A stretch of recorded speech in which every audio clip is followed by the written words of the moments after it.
Councillor list change হয়ে যাচ্ছে, আপনি যেমনে মনে ইচ্ছা তেমনে তা করতেছেন। বোর্ডের ইতিহাসে কোনোদিন এত নোংরামি আমরা কোনো সময় দেখিনি। বাংলাদেশ ক্রিকেট বোর্ডের নির্বাচন নিয়ে চলছে ধারাবাহিক নাটক। তামিম ইকবাল প্রতিদিনই সুষ্ঠু নির্বাচন নিয়ে শঙ্কা প্রকাশ করছেন। বুলবুল অবশ্য নির্ভার। হেভিওয়েট দুই প্রার্থীর সাথেই আবার সহমত প্রকাশ করেছে রাজপথের নেতারা। এক পক্ষ বিসিবি ঘেরাও করার হুমকি দিচ্ছে, তো আরেক পক্ষ বলছে নির্বাচনে রাজনৈতিক দল হস্তক্ষেপ করছে। মাঝে মাঝে ভুতুরে কিছু চিঠি আসছে, যার হদিশ কেউ জানে না। তবে সেই চিঠি নির্বাচনের মাঠ গরম করে দিয়ে হাওয়া হয়ে যাচ্ছে।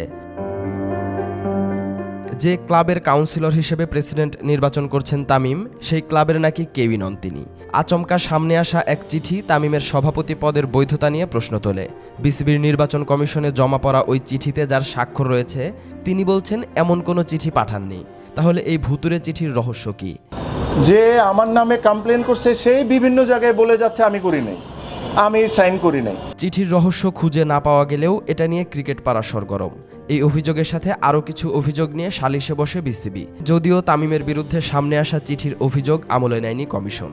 এমন ঘটনায় তামিমের কথা একটাই, সুষ্ঠু নির্বাচন নিয়ে আশঙ্কায় আছেন তিনি। কি কারণে করা হচ্ছে এটা স্পষ্টভাবে ক্লিয়ার, কেন করা হচ্ছে এটাও স্পষ্টভাবে ক্লিয়ার। এখানে আমাদেরকে এটা রকেট সায়েন্স না বোঝার জন্য যেটা কি কারণে করা হচ্ছে। নির্বাচনের মাত্র কয়েকদিন আগে হুট করেই 15 ক্লাবকে কাউন্সিলর পদ দেয়নি কমিশন।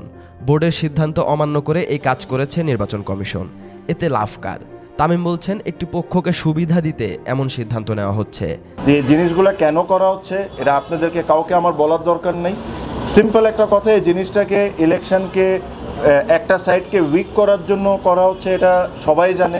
এই 15 ক্লাবে কমপক্ষে 300 জন ক্রিকেটার খেলছেন। তাদের রুটি রুজি জড়িত এসব ক্লাবের সাথে। নির্বাচনে জেতার জন্য এসব ক্রিকেটারকে বিপদে না ফেলার আহ্বান জানিয়েছেন তামিম। সভাপতি প্রার্থী তামিম বলেছেন, এতটা নোংরামি করিয়েন না। সঠিকভাবে ইলেকশন করি, হেরে যাই, কে প্রেসিডেন্ট হোক না হোক আমার কোনো কিচ্ছু যায় আসে না, বাট এই নোংরামি করিয়েন না জাস্ট ইগো বা জিতার জন্য।